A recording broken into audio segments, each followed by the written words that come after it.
Second part, dedicated to Wilhelm Gundert. Kamala. Siddhartha learned something new on every step of his path, for the world was transformed and his heart was enchanted. He saw the sun rising over the mountains with their forests and setting over the distant beach with its palm trees. At night he saw the stars in the sky in their fixed positions, and the crescent of the moon floating like the boat in the blue. He saw trees, stars, animals, clouds, rainbows, rocks, herbs, flowers, stream, and river, the glistening dew in the bushes in the morning, distant high mountains which were blue and pale, birds sang, and bees, wind sliverishly blew through the rice field. All of this, a thousandfold and colorful, had always been there. Always the sun and the moon had shone.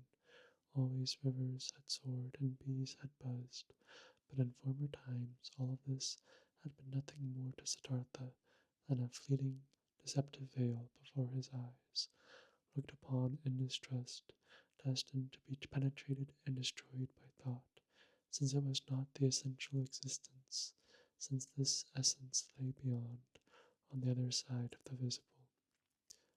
But now his liberated eyes stayed on this side. He saw and became aware of the visible, sought to be at home in this world, did not search for the true essence, did not aim at a world beyond. Beautiful was this world, looking at it thus, without searching, thus simply, thus childlike. Beautiful were the moon and the stars. Beautiful was the stream and the banks, the forest and the rocks, the goat and the gold beetle, the flower and the butterfly. Beautiful and lovely it was, thus to walk through the world, thus childlike, thus awoken, thus open to what is near, thus without distrust, different the sun burnt the head, different the shade of the forest cooled him down, different the stream in the cistern, the pumpkin and the banana tasted. Short were the days, short were the nights.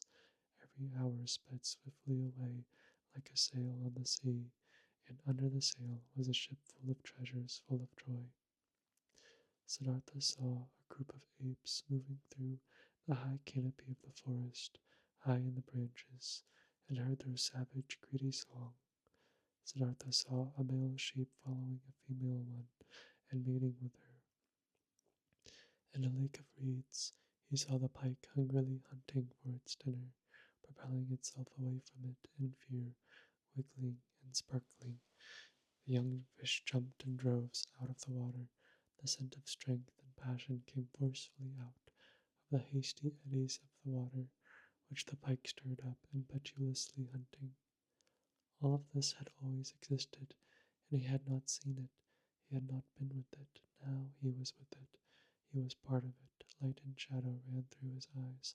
Stars and moon ran through his heart. On the way, Siddhartha also remembered everything he had experienced in the garden to Tavada, the teaching he had heard there, the divine Buddha, the farewell from Govinda, the conversation with the exalted one. Again he remembered his own words. He had spoken to the exalted one, every word, and with astonishment he became aware of the fact that there he had said things which he had not really known yet at this time. What he said to Gautama, the Buddha's, treasure and secret was not the teachings, but the unexpressible and not teachable, which he had experienced in the hour of his enlightenment. It was nothing but this very thing which he had now gone to experience, what he now began to experience.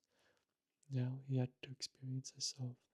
It is true that he had already known for a long time that his self was Atman, and its essence bearing the same eternal characteristics as Brahman, but never he had really found his self, because he had wanted to capture it in the net of thought, with the body definitely not being the self, not the spectacle of the senses, so it also was not the thought, not the rational mind, not the learned wisdom, not the learned ability to draw conclusions and to develop previous thoughts into new ones.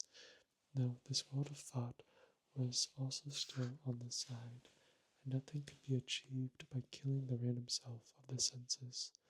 If the random self of thoughts and learned knowledge was fattened, on the other hand, both the thoughts as well as the senses were pretty things. The ultimate meaning was hidden beneath both of them. Both had to be listened to, both had to be played with, both neither had to be scorned nor overestimated. From both the secret voices of the innermost truth had to be attentively perceived. He wanted to strive for nothing, except for what the voice commanded him to strive for, dwell on nothing, except where the voice would advise him to do so. Why had Gautama at the time and the hour of all hours sat down under the bo tree where the enlightenment hid him? He had heard a voice in his own heart, which he had commanded him to seek rest under this tree, and he had neither preferred self-castigation offerings, ablutions, nor prayer, neither food nor drink, neither sleep nor dream. He had obeyed the voice. To obey like this, not to an external command, only to the voice. To be ready like this was good, this was necessary, nothing else was necessary. In the night, when he slept in the straw hut of a ferryman by the river, Siddhartha had a dream. Govinda was standing in front of him, dressed in the yellow robe of an ascetic. Sad was how Govinda looked. Sadly he asked, "Why have you forsaken me?" At this, he embraced Govinda, wrapped his arms around him, and as he was pulling him close to his chest and kissed him, it was not Govinda any more, but a woman, and a full breast popped out of the woman's dress, at which Siddhartha lay and drank, sweetly and strongly tasted the milk from this breast. It tasted of woman and man, of sun and forest, of animal and flower, of every fruit, of every joyful desire. It intoxicated him and rendered him unconscious. When Siddhartha woke up, the pale river shimmered through the door of the hut, and in the forest a dark call of an owl resounded deeply and pleasantly.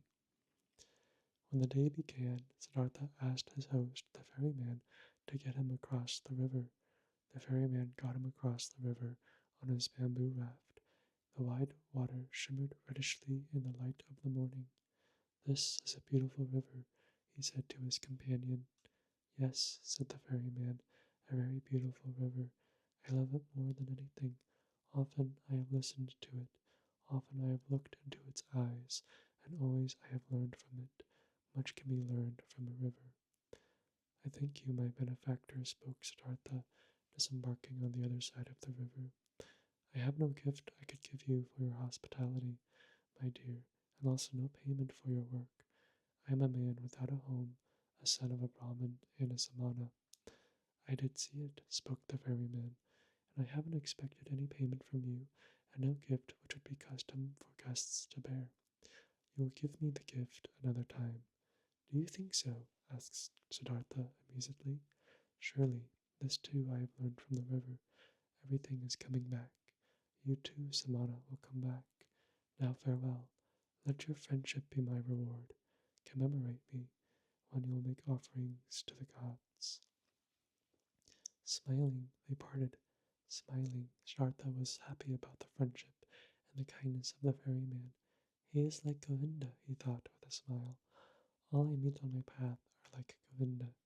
All are thankful, though they are the ones who would have a right to receive thanks. All are submissive. All would like to be friends, like to obey, think little. Like children are all people." At about noon he came through a village.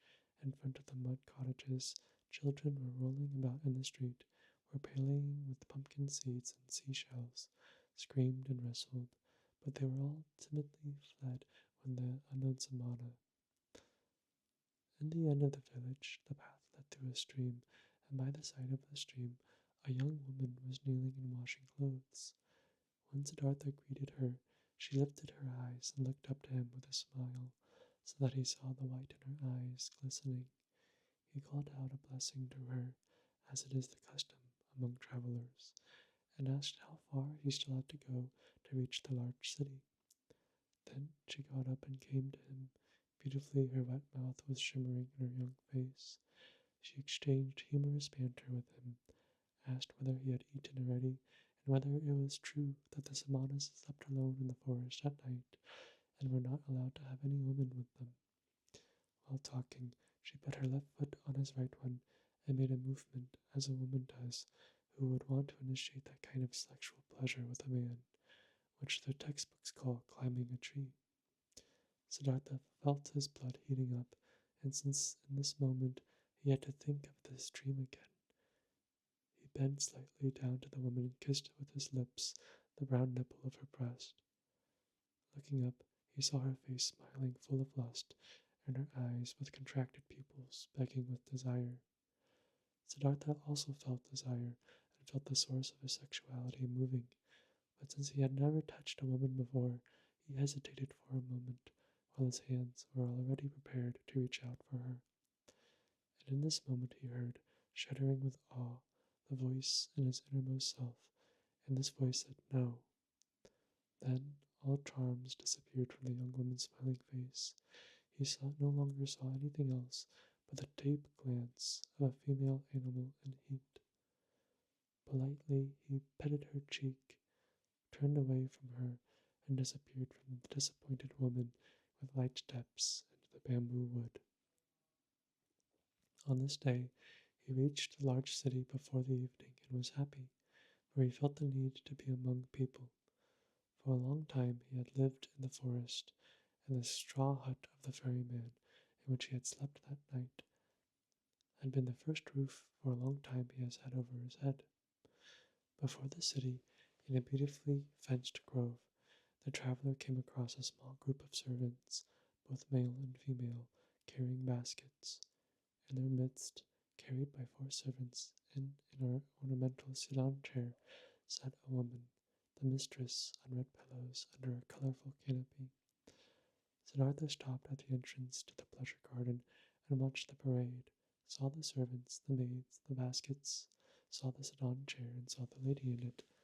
On her black hair, which made to tower high on her head, he saw a very fair, very delicate, very smart face, a brightly red mouth, like a freshly cracked fig, eyebrows which were well tended and painted in a high arch, smart and watchful dark eyes, a clear, tall neck rising from a green and golden garment, resting fair hands, long and thin, with wide golden bracelets over the wrists.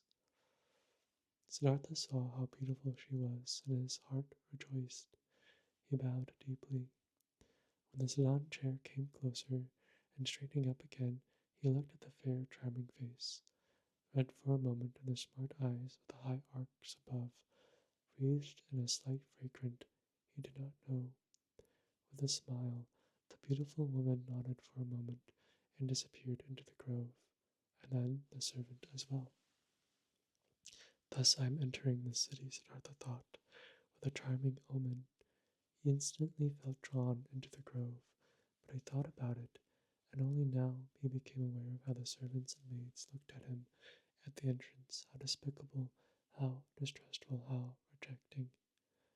I am still a samana, he thought. I am still an aesthetic inn beggar. I must not remain like this. I will not be able to enter the grove like this. And he laughed. The next person who came along this path he asked about the grove and for the name of the woman, and was told that this was the grove of Kamala, the famous courtesan, and that, aside from the grove, she owned a house in the city. Then he entered the city. Now he had a goal. Pursuing his goal, he allowed the city to suck him in, drifted through the flow of the streets, stood still on the squares, rested on the stairs of stone by the river. When the evening came, he made friends with Barbara's assistant, whom he had seen working in the shade of an arch in the building, whom he had found again praying in a temple of Vishnu, whom he told about stories of Vishnu and Lakshmi. Among the boats by the river, he slept this night, and early in the morning, before the first customers came into his shop, he had the barber's assistant shave his beard, and cut his hair, comb his hair, and anoint it with fine oil. Then he went to take his bath in the river. When late in the afternoon, beautiful Kamala approached her grove in her sedan chair. Siddhartha was standing at the entrance, made a bow, and received the courtesan's greeting. But that servant who walked at the very end of her train, he motioned to him and asked him to inform his mistress that a young Brahmin would wish to talk to her. After a while, the servant returned, asked him who had been waiting to follow him, conducted him, who was following him without a word, into the pavilion where Kamala was lying on a couch, and left him alone with her. "Weren't you already standing out there yesterday, greeting me?" asked Kamala. "It's true that I've already seen and greeted you yesterday, but didn't you yesterday wear a beard and long hair and dust in your hair? You have observed well, you have seen everything.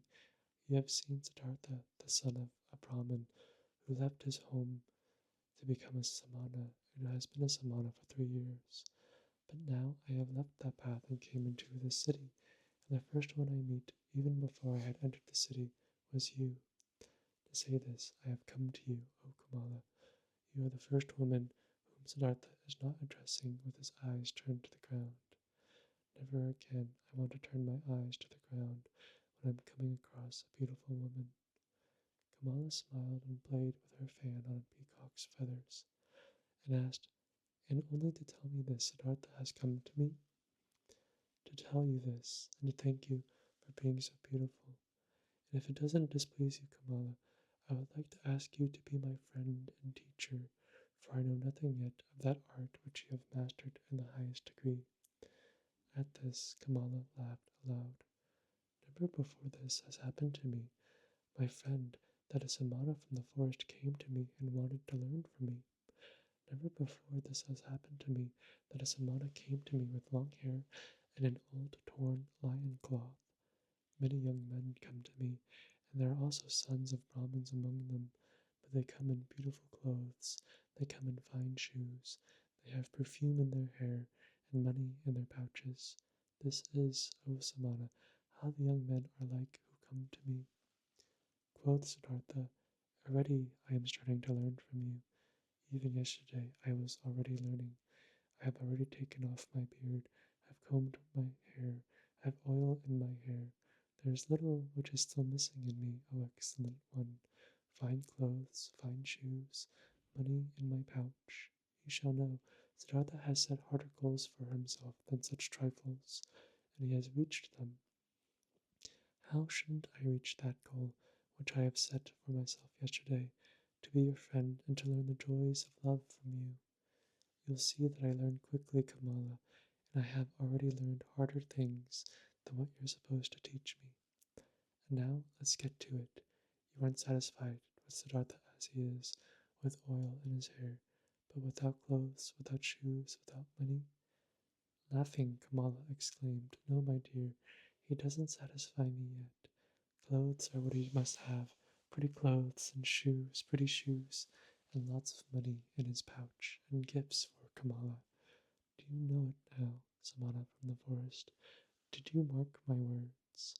"Yes, I have marked your words," Siddhartha exclaimed. "How should I not mark words which are coming from such a mouth? Your mouth is like a freshly cracked fig, Kamala. My mouth is red and fresh as well.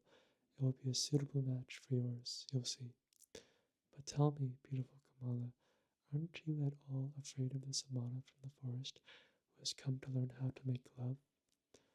"Whatever for should I be afraid of a Samana, a stupid Samana from the forest who is coming from the jackals and doesn't even know yet what women are? Oh, he's strong, the Samana, and he isn't afraid of anything. He could force you, beautiful girl.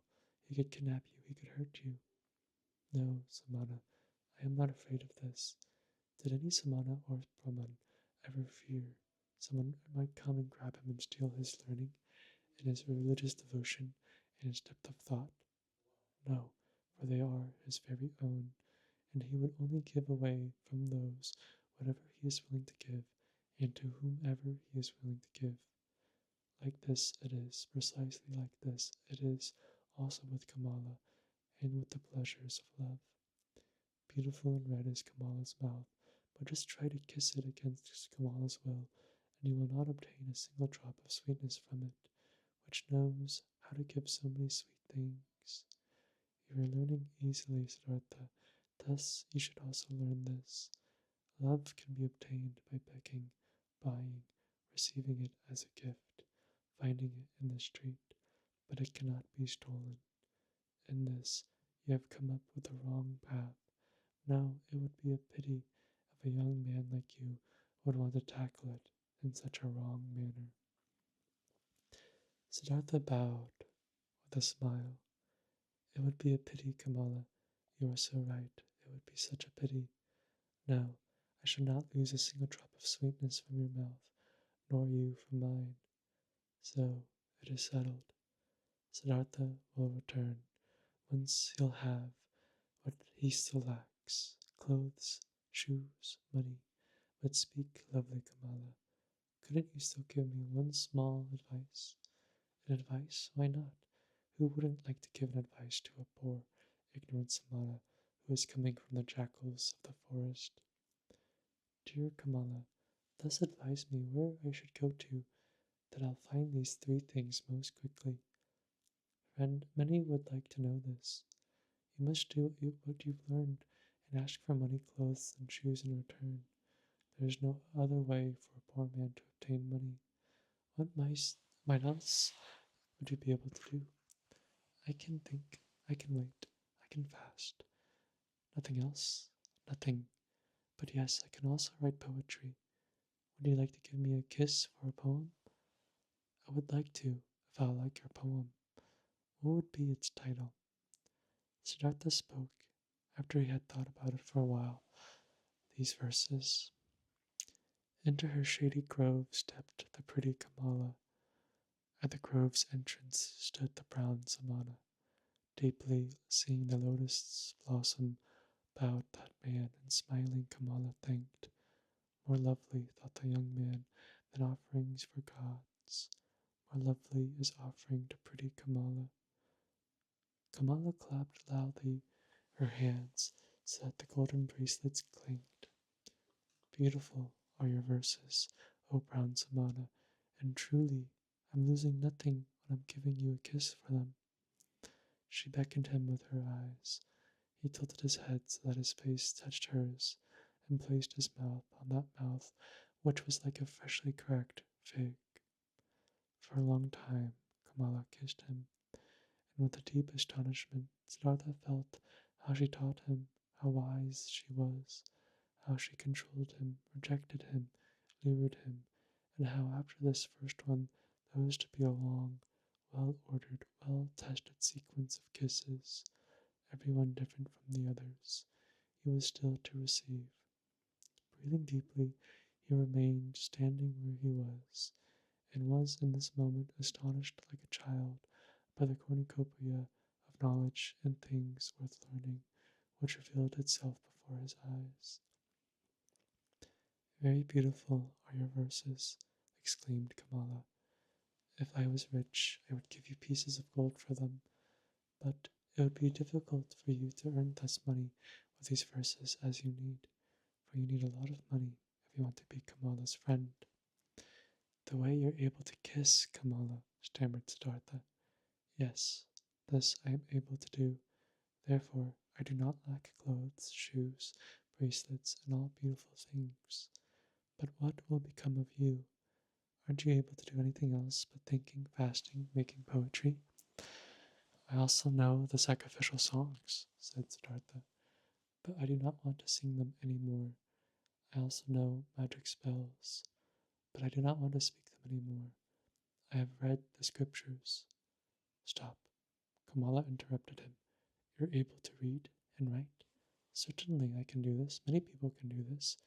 Most people can't. I also can't do it. It is very good that you're able to read and write. Very good. You will also still find use for the magic spells. In this moment, a maid came running in and whispered a message into the mistress's ear. There's a visitor for me, exclaimed Kamala. Hurry and get yourself away, Siddhartha. Nobody may see you in here. Remember this. Tomorrow I'll see you again. but to the maid she gave the order to give the pious Brahmin white upper garments. Without fully understanding what was happening to him, Siddhartha found himself being dragged away by the maid, brought into a house garden, avoiding the direct path, being given upper garments as a gift, led into the bushes, and urgently admonished himself out of the grove as soon as possible without being seen. Contentedly, he did as he had been told. Being accustomed to the forest, he managed to get out of the grove and over the hedge without making a sound. Contentedly, he returned to the city, carrying the rolled up garments under his arm. At the inn where travelers stay, he positioned himself by the door. Without words, he asked for food. Without a word, he accepted a piece of rice cake. Perhaps as soon as tomorrow, he thought, I will ask no one for food any more. Suddenly, pride flared up in him. He was no samana any more. It was no longer becoming to him to beg. He gave the rice cake to a dog and remained without food. Simple is the life which people lead in this world here, thought Siddhartha. It presents no difficulties. Everything was difficult, toilsome, and ultimately hopeless when I was still a samana. Now everything is easy, easy like lessons in kissing, which Kamala is giving me. I need clothes and money, nothing else. This is a small, near goals. They won't make a person lose any sleep. He had already discovered Kamala's house in the city long before. There he had turned up the following day. Things are working out well, she called out to him. They are expecting you at Kama's mommy's. He is the richest merchant of the city. If he'll like you, he'll accept you into his service. Be smart, brown Samana. I had others tell him about you. Be polite towards him. He is very powerful, but don't be too modest. I don't want you to become his servant. He shall become his equal, or else I won't be satisfied with you. Kamaswami is trying to get old and lazy. If he'll like you, he'll trust you with a lot. Siddhartha thanked her and laughed, and when she found out that he had not eaten anything yesterday and today, she sent for bread and fruits and treated him to it. You've been lucky, she said when they parted. I'm opening one door after another for you. How come? Do you have a spell? Siddhartha said, Yesterday I told you I knew how to think, to wait, and to fast, but you thought of this was of no use. But it is useful for many things, Kamala. You'll see. You'll see that the stupid samanas are learning and able to do many pretty things in the forest, which the likes of you aren't capable of. The day before yesterday, I was still a shaggy beggar.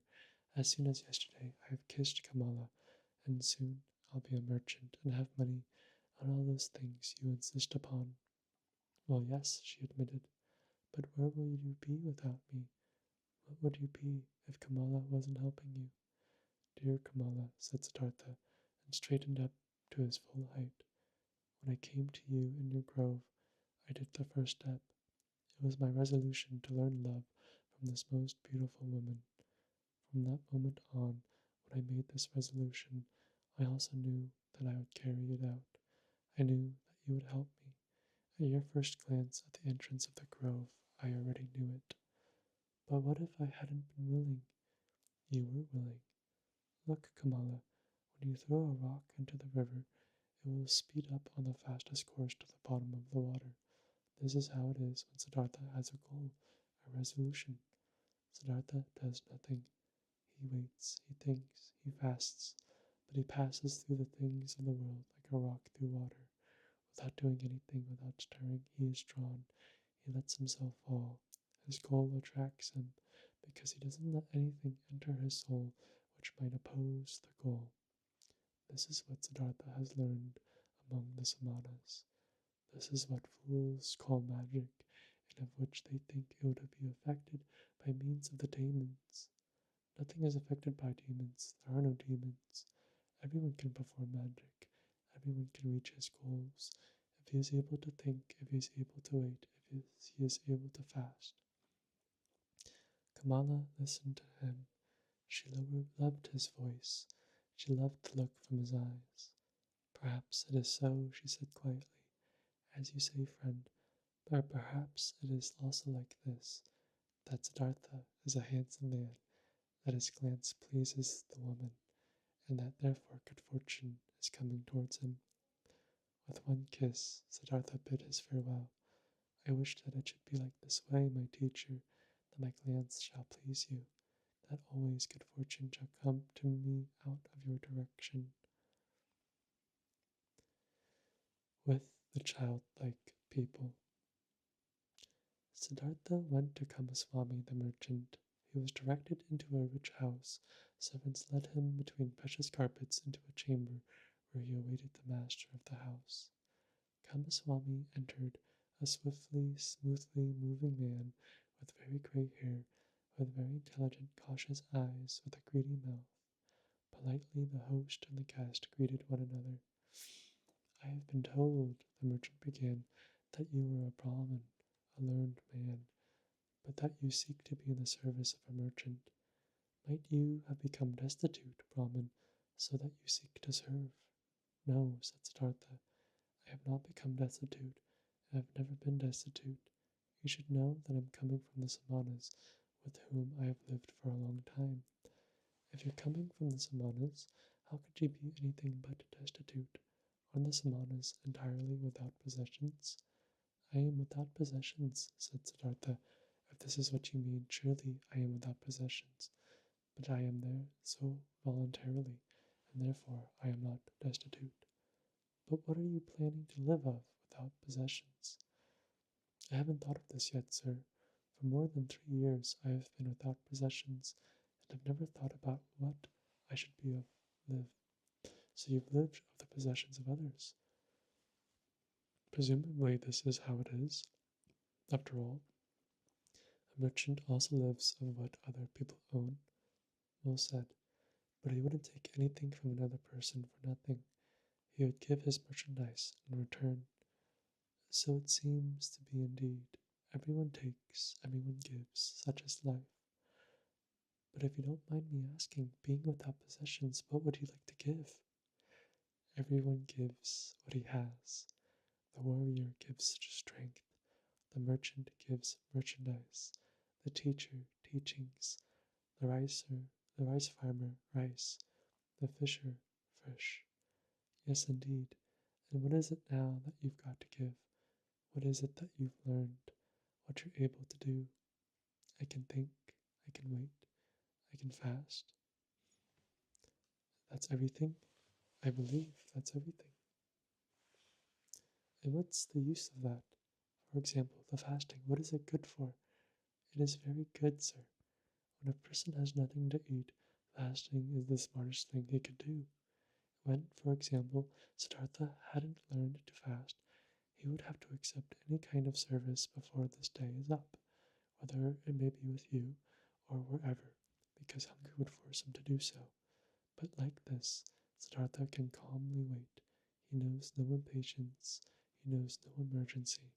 For a long time he can allow hunger to besiege him and can laugh about it. This, sir, is what fasting is good for. You're right, Samana. Wait for a moment. Kamaswami left the room and returned with a scroll, which he handed to his guest while asking, Can you read this? Siddhartha looked at the scroll on which a sales contract had been written down and began to read its contents. Excellent, said Kamaswami. And would you write something for me on this piece of paper? He handed him a piece of paper and a pen, and Siddhartha wrote and returned the paper. Kamaswami read, Writing is good, thinking is better, being smart is good, being patient is better. It is excellent how you're able to write, the merchant praised him. Many a thing we will still have to discuss with one another. For today, I'm asking you to be my guest and to live in this house. Siddhartha thanked and accepted, and lived in the dealer's house from now on. Clothes were brought to him and shoes, and every day a servant prepared a bath for him. Twice a day, a plentiful meal was served, but Siddhartha only ate once a day, and ate neither meat nor did he drink wine. Kamaswami told him about his trade, showed him the merchandise and storage rooms, showed him calculations. Siddhartha got to know many new things. He heard a lot and spoke little. In thinking of Kamala's words, he was never subservient to the merchant, forced him to treat him as an equal, yes, even more than an equal. Kamaswami conducted his business with care and often with passion, but Siddhartha looked upon all of this as if it was a game, the rules of which he tried hard to learn precisely, but the contents of which did not touch his heart. He was not in Kamaswami's house for long when he already took part in his landlord's business, but daily, at the hour appointed by her, he visited beautiful Kamala, wearing pretty clothes, fine shoes, and soon he brought her gifts as well. Much he learned from her red, smart mouth, much he learned from her tender, supple hand, him who was, regarding love, still a boy, and had a tendency to plunge blindly and insatiably into lust, like into a bottomless pit. Him she taught, thoroughly starting with the basics, about that school of thought which teaches that pleasure cannot be taken without giving pleasure, and that every gesture, every caress, every touch, every look, every spot of the body, however small it was, had its secret, which would bring happiness to those who know about it and unleash it. She taught him that lovers must not part from one another after celebrating love, without one admiring the other, without being just as defeated as they had been victorious, so that with none of them should start feeling fed up or bored, and get that evil feeling of having abused or having been abused. Wonderful hours he spent with a beautiful and smart artist, became her student, her lover, her friend. Here with Kamala was the worth and purpose of his present life, knit with the business of Kamaswami.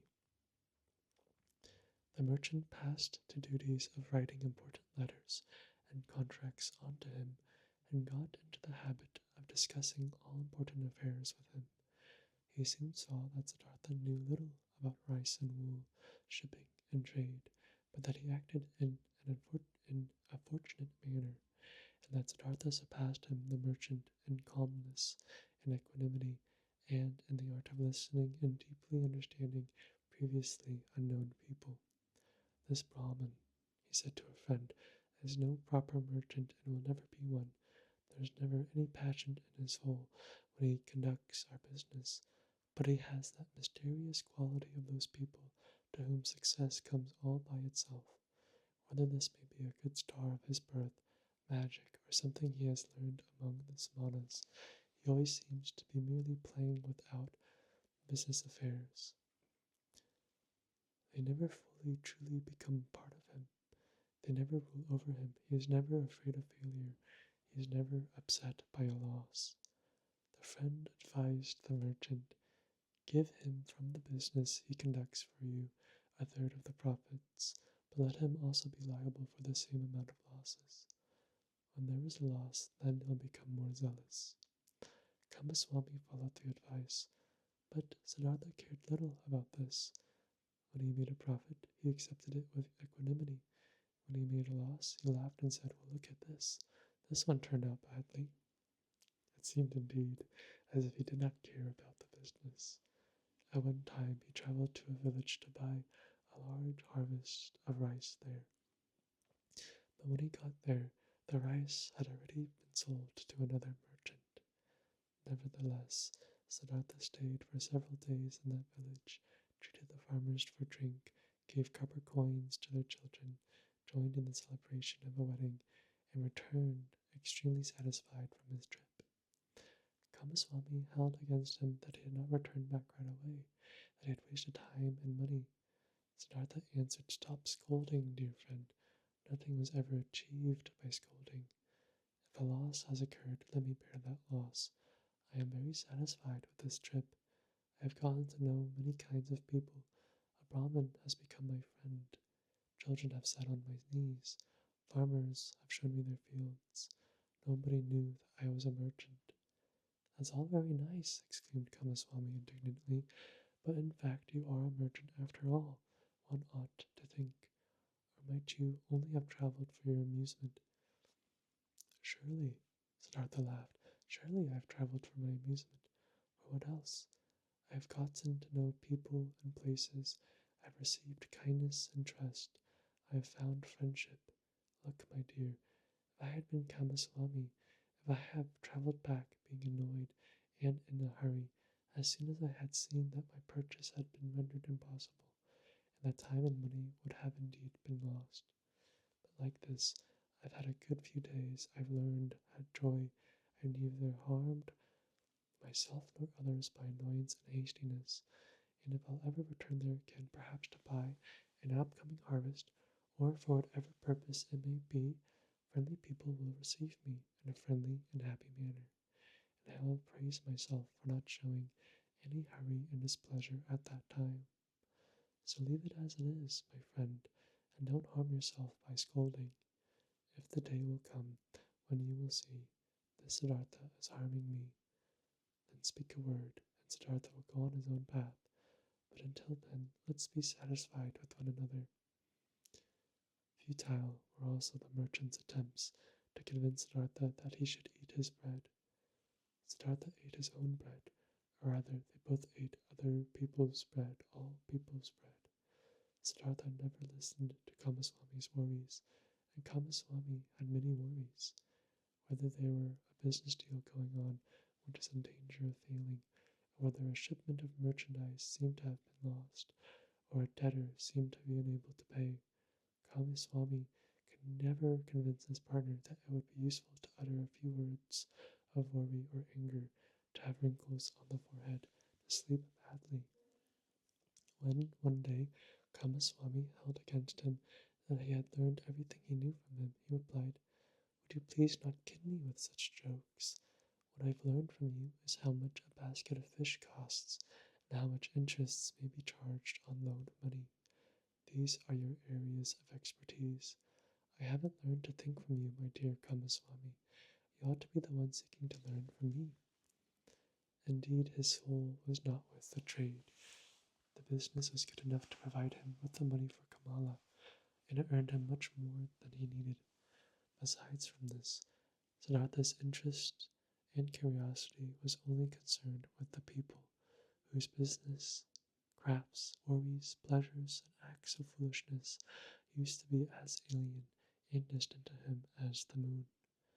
However easily he succeeded in talking to all of them, and living with all of them, and learning from all of them, he was still aware that there was something which separated him from them, and the separating factor was him being a samana. He saw mankind going through life in a childlike or animal-like manner, which he loved and also despised at the same time.